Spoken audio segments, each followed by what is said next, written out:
do these things have in common? Diapers, meals, stop signs, imaginary sisters, Charlotte's Web. Oh, let me guess. Things we've done over 100 times. Exactly.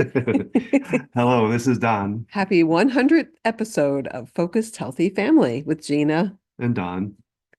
We thought today we'd share. Just looking at, since it's our 100th episode, we look at things we've done 100 times in our parenting life and, well, in our life period, I guess, too. I mean, when you think about it, some of the obvious things first come to mind. You know, I've walked more than 100 steps, taken more than 100 breaths.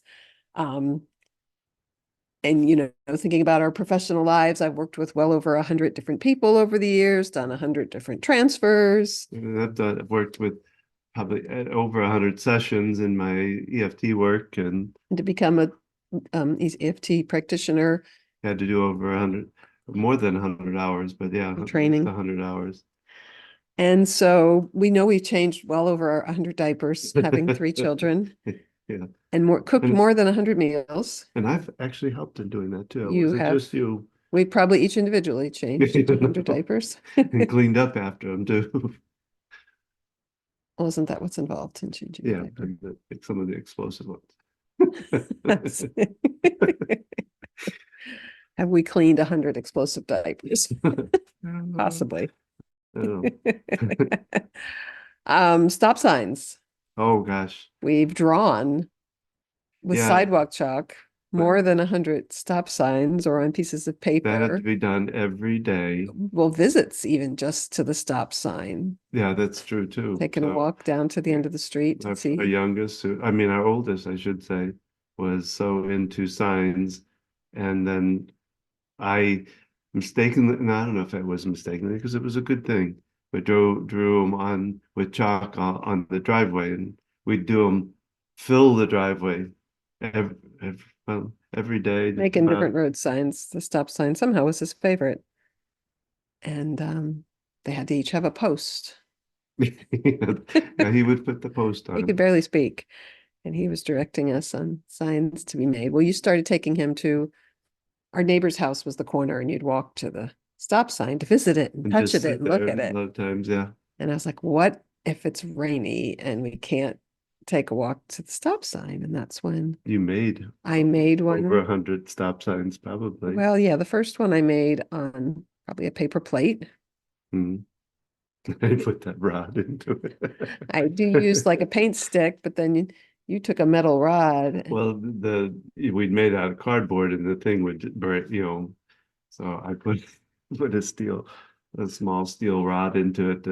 I remember you going, "What did you do that for?" You hurt Luckily, somebody with it. he was not the kind of kid who swung at things. Yeah, we were lucky there. Um, We made a list. Trips to the cleaners. Oh, imaginary sisters. Oh gosh. Our second child had 100 imaginary I thought it was sisters. actually 200 too when it came down to it. Oh, But anyway, the yes, name we're over 100. 100 stuck out in my head.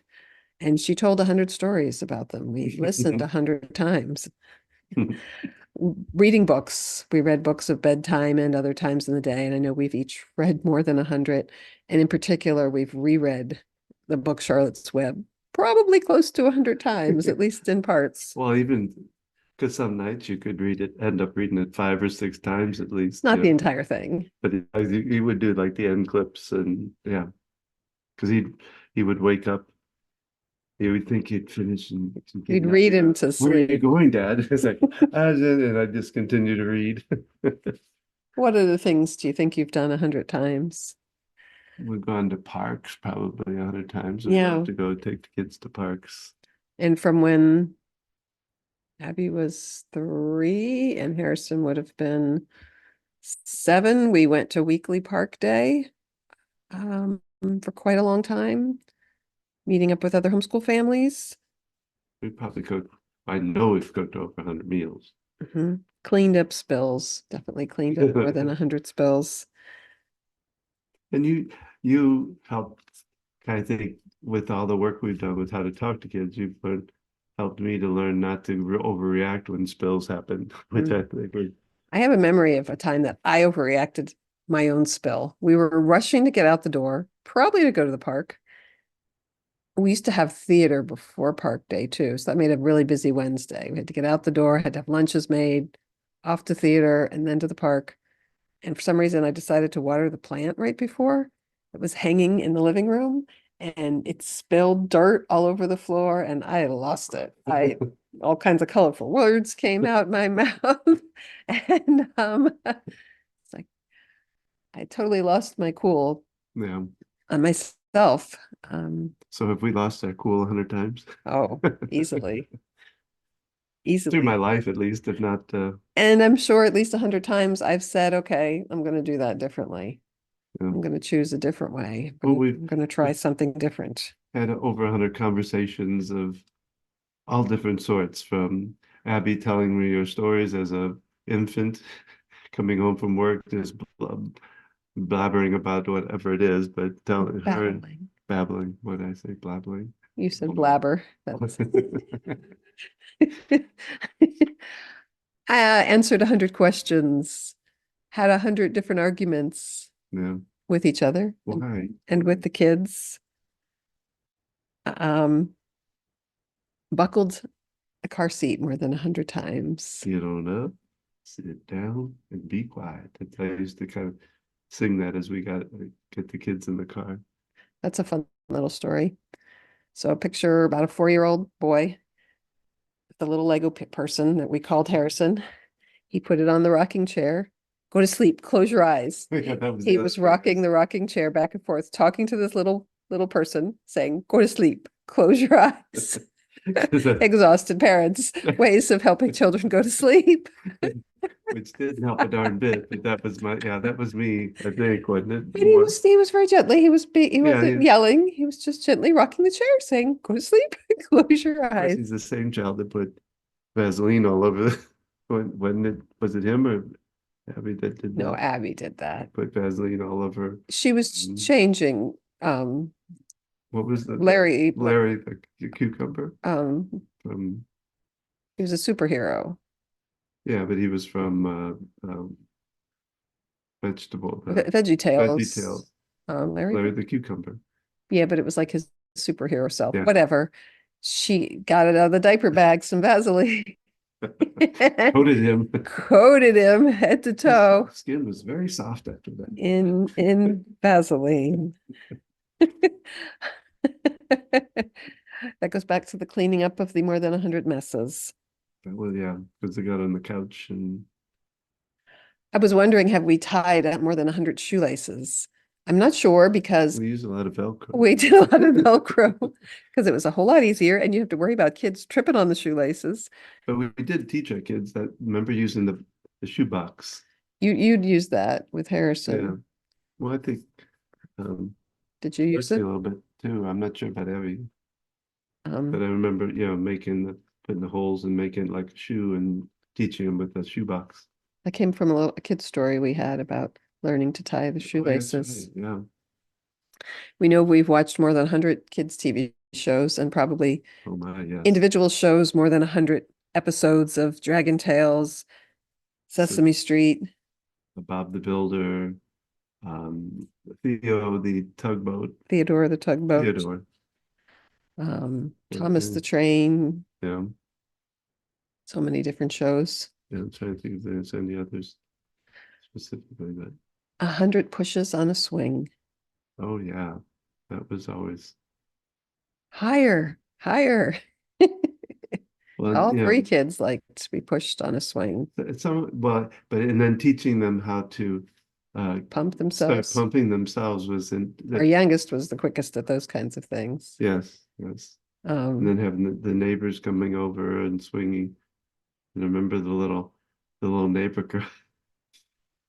Remember the tiniest one from behind us? Okay. And she came over and I was doing as she was swinging, and she was giggling as she was. It was anyway. Because for those of you not watching on YouTube, oh yes, Don is twisting my ear. My tongue comes out, push my nose, and it goes back in. That reminds me of a time that I probably did this once too, and I think a babysitter did. Abby was quite the lightweight and pushed her on the swing and she flew off the swing. Or like when the one babysitter pushed her down the Yes, driveway in we that had red little we red had a car. young teenage boy as a babysitter at the time, and Pushed him left to go down this really steep driveway, and then and she got the end and what tipped over, I big think, wheel. I don't know. She said she frightened him. did not like him. We've certainly filled the car up with gas over 100 times, and I was trying to figure out if we've gone on more than 100 road trips, and I don't know that we quite have. Depends on what you consider road trip, I guess, too, because we used to travel down to your mom's when they first moved down to the lake, which was at the time about 2 hours from us, from our old house.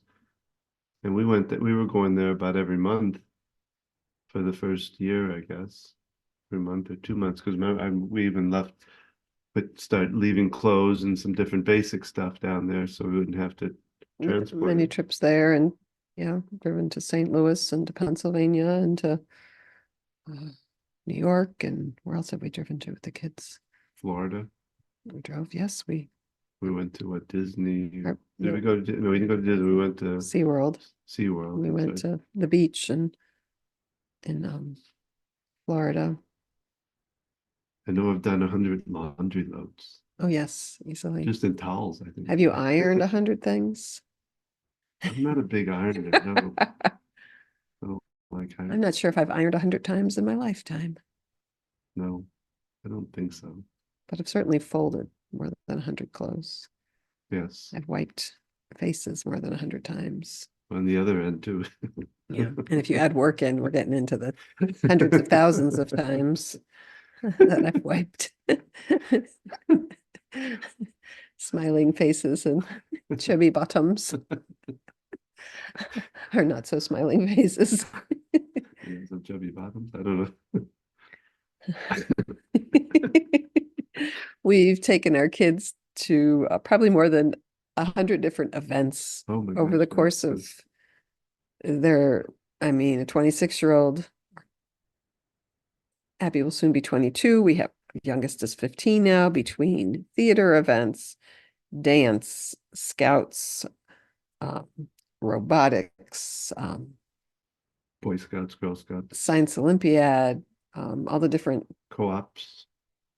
classes that they have done over the years. I was thinking about getting together with friends, like probably 100 different play dates, like trips to Mhm. get together with people, whether meeting up at someone's house or at the park, and having kids over. Because we remember we used to go, we always went every summer, well, for quite a few years, we did summer camp, Boy Scout summer camp, because that was like our oldest favorite. It was his big thing he loved to do, is go to summer camp, and we'd go there once at Silly Show. They had a family day. We don't need to make fun of anything, or no, just, but it was the same ceremony they did every time. But they had a family day, and we would go up. It's probably an hour and a half drive to where the camp was. And we would drive up late one afternoon to spend the whole evening at a camp. Well, he was there for a whole week. It was like he was in his element there in a way, mhm. at least for, the first couple of years. Well, with having pets, as I hear our daughter coming back from walking the dog, I'm sure we've scooped the litter box well over 100 times. And Taking dog walks. trips to the vet. Right. Between the multitude of cats and the dogs in our life. What else is on there? I think we've Children. gone over most of this list. I'm thinking about brushing hair, or the clipping nails. Shaving. I haven't shaved my children. I know.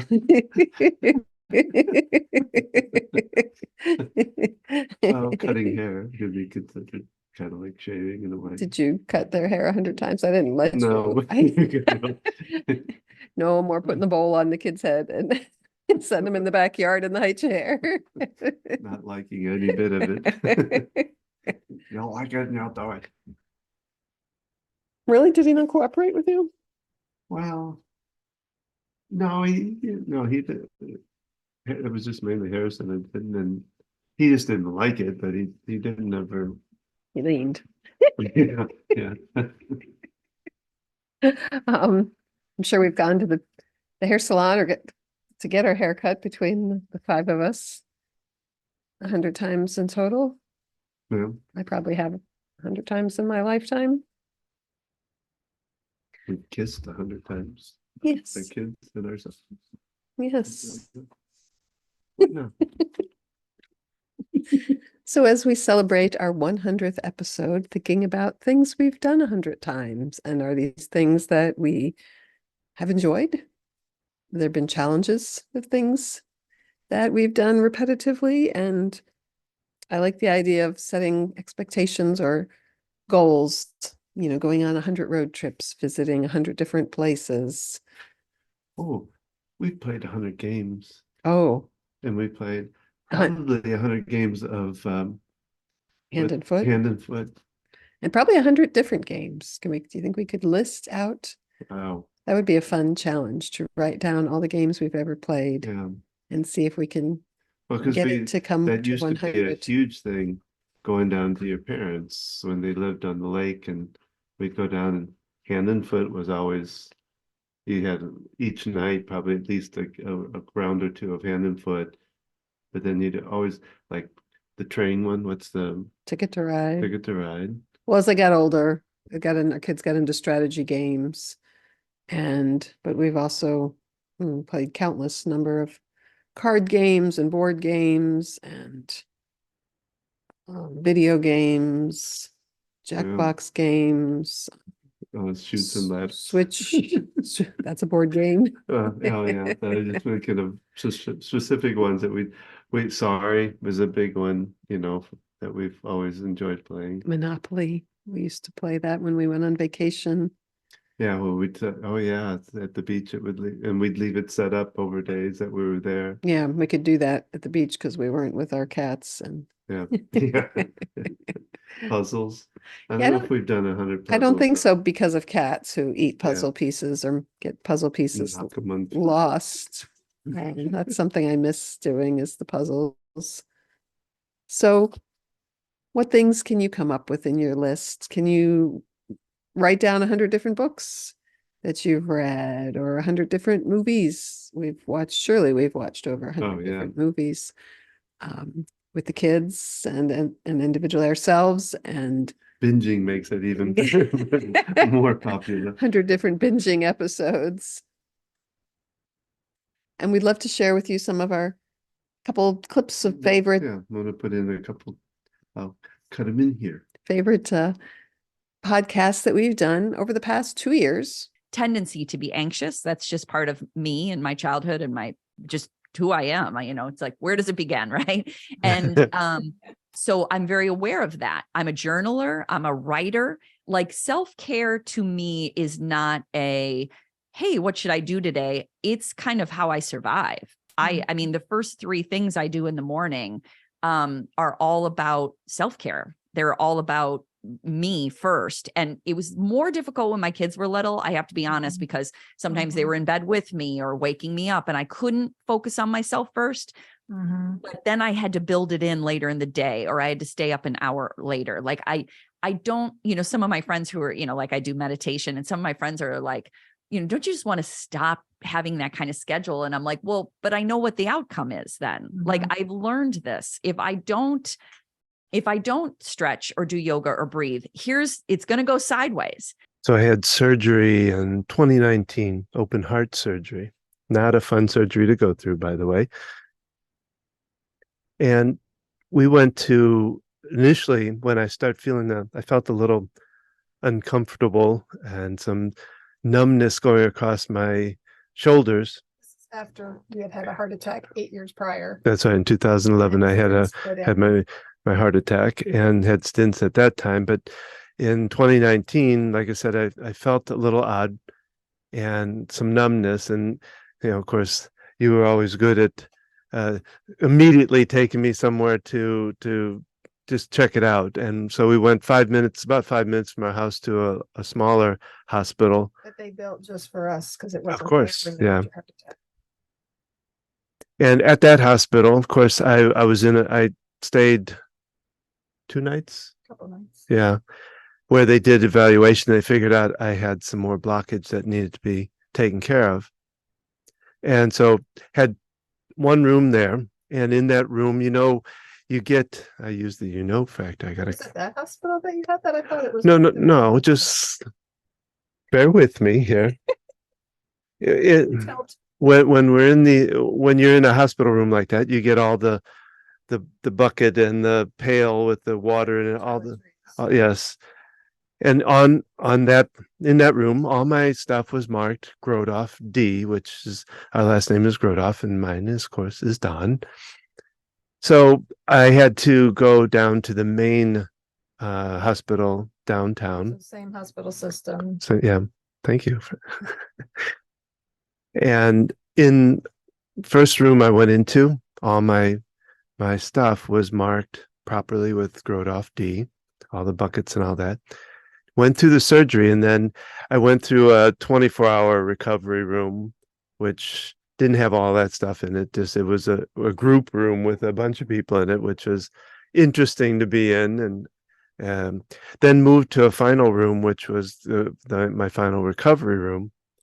And in that particular room, all my toiletry items, the buckets and all that, they were marked with Grodoff H. Now I looked at it and was kind of confused about it when I was in there, but I was kind of in a rough place, I guess. They're not pay, but I did ask him at the time. I said, am I registered correctly here? And she looked it up and she said, no, you're registered under Don. And she looked at those stuff and she said, I don't know how that happened. I don't know. So it didn't really, again, it did not dawn on me at the time, but when we were coming home, I remember you were carrying the bucket with some stuff inside of it. And as you walked through the door, you went, oh my God, Don, your dad was there. And I looked at the bucket. My dad's name was Harold. And it had Grodoff H. And I remember starting to cry and just being kind of awed by it. Because my dad died on preparation for the same surgery back in 1976. So, and of course, surgeries back then weren't I don't think as well developed as they were now. Yeah, I didn't have it. He was like I say, in prep for it when he passed away.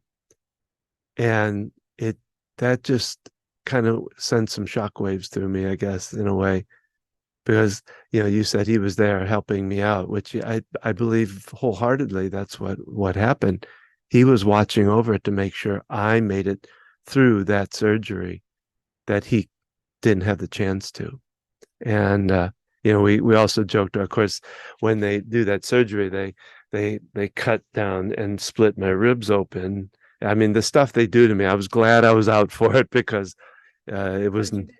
Yeah. Oh my gosh. You did not. Well, and the really tough part of it, that waking up from that surgery was probably the hardest part of it, because I remember telling the nurse, and I told the doctor, my last memory of my father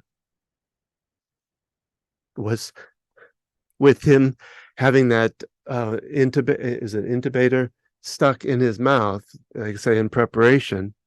They were trying to work with him, and him trying to mouth to us that he loved us. Just they'd happened to pick up along the way a yogi, a man who had he owned everything he owned. He carried in a small bag, like smaller than my purse. He didn't have a phone. He didn't have an address. Like everything he owned, he carried with him. And so the magic of him being swept up in this magnetic draw was like, that was a lot for me. I'm like, there's something really magical happening here. There's something very serendipitous happening. I need to find out what's going on. How did this guy get pulled into this thousands of students coming around the world? conference. And then when I saw him, he was dressed in all white. He had a white beard, and he was very casual and confident in himself, and really like emanated this kind of joyful relaxation. I was like, I want to get some of that, but I was also kind of scared. We'd love to hear more about your story and how you got into this program with empowering young people going on these journeys. Yeah, I appreciate that.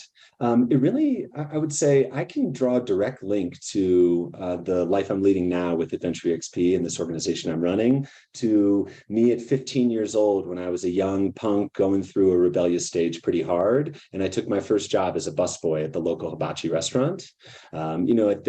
At that time, I wanted to drop out of high school and move to Aruba to open up a glass blowing shop. And, I took this job at this hibachi restaurant, and it was my first time like properly working. And I remember looking myself in the mirror after the first day. I'm like caked in grease and sweat, and my arms are throbbing. And I realized I need to go to college, and I can't do this for the rest of my life. Met some really wonderful people through our interviews and just in life itself too, through our parenting and the homeschooling that we do, that we've got some really good friends and people we know. We look forward to 100 more wonderful podcasts and love to have more interviews. If you're interested in being interviewed on our podcast, or you know someone you'd love us to talk to, connect us with them, share our information, and reach out to us, as well as connect on our website. Even if you're just a parent and want to talk, we would love to get perspectives from other parents. That would be nice. We've hoped you enjoyed our 100 podcasts today, hearing some of our favorite clips and reminiscing about things we've done in multitude. Things we've done multiple that we've that we've done over 100 times. I'm getting over this head cold, like whatever it was. And we hope you check out more information about us at Focused Healthy Family. Tune in for our Tuesday tips or sign up to receive them by email. Look at the upcoming classes and workshops that we're doing. Connect with us on media, on Facebook, Instagram. We'll get through this, I promise. It's only been 100 days, 100 times, I mean. So check us out at focusedhealthyfamily.com. And remember, please share. Remember to share this podcast so that we can continue to bring you more humor and laughter and stories and interviews and discussions on so many different topics related to parenting and parenting as part of the sandwich generation, juggling our children and our aging parents. And share it with someone you'd love, and check out prior podcasts. If you're new to us and have missed some from the past, you can check out the archives. And remember, how we speak to our children today shapes their future and ours.